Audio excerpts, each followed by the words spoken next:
ಸಾರ್ವಜನಿಕ ಶಿಕ್ಷಣ ಇಲಾಖೆ ಯೂತ್ ಫೌಂಡೇಶನ್ ಪಡುಬಿದ್ರೆ ಹಾಗೂ ಜನಾರ್ದನ ಜನಕಲ್ಯಾಣ ಸೇವಾ ಸಮಿತಿಯ ವತಿಯಿಂದ ಯರ್ಮಾಳು ಜನಾರ್ದನ ಸಭಾಭವನದಲ್ಲಿ ಎಸ್ಎಸ್ಎಲ್ಸಿ ವಿದ್ಯಾರ್ಥಿಗಳಿಗಾಗಿ ನಡೆದ ಪ್ರೇರಣಾ ಶಿಬಿರ 2020ರಲ್ಲಿ ಉಡುಪಿ ಜಿಲ್ಲಾ ಶಿಕ್ಷಣಾಧಿಕಾರಿ ಮಂಜುಳಾ ಉದ್ಘಾಟಿಸಿದರು. ಆ ಬಳಿಕ ಮಾತನಾಡಿದ ಅವರು, ಈ ಪ್ರೇರಣಾ ಶಿಬಿರದ ಸದುಪಯೋಗ ಪಡೆದಲ್ಲಿ ನೀವು ಅತಿ ಹೆಚ್ಚಿನ ಲಾಭವನ್ನ ಪಡಿತೀರಿ. ಉನ್ನತ ಹುದ್ದೆಗೆ ಹೋಗಬೇಕಾದ್ರೆ ಸುಲಭದಲ್ಲಿ ಆಗಲ್ಲ.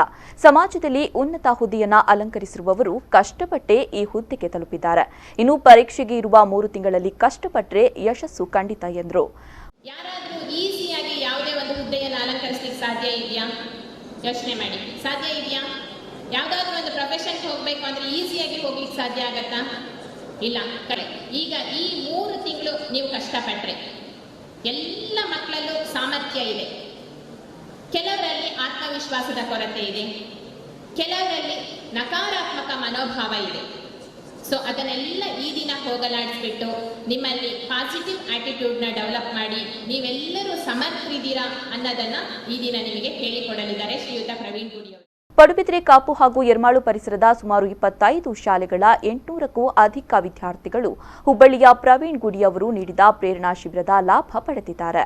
ಭಯಕ್ಕೆ ಕಾರಣ ಏನು?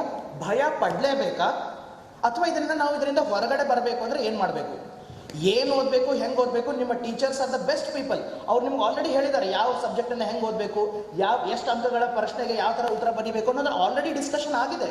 ಅದು ಮಾಡ್ಕೊಂಡು ಹೋಗಬೇಕು. ಎಕ್ಸಾಮ್ ದಿನ ನಾನು ಹೆಂಗಿರಬೇಕು, ಇದ್ರ ಬಗ್ಗೆ 2ನೇ ಹಂತದಲ್ಲಿ ಡಿಸ್ಕಸ್ ಮಾಡಿ. ಈ ಸಂದರ್ಭ ವೇದಿಕೆಯಲ್ಲಿ ಬಿಎಸ್ ಆಚಾರ್ಯ, ಗಣೇಶ್ ಆಚಾರ್ಯ, ಹಮೀದ್ ಪಡುಬಿದ್ರೆ, ಶ್ರೀಕಾಂತ್ ರಾವ್, ಪ್ರಕಾಶ್ ರಾವ್ ಉಪಸ್ಥಿತರಿದ್ದರು.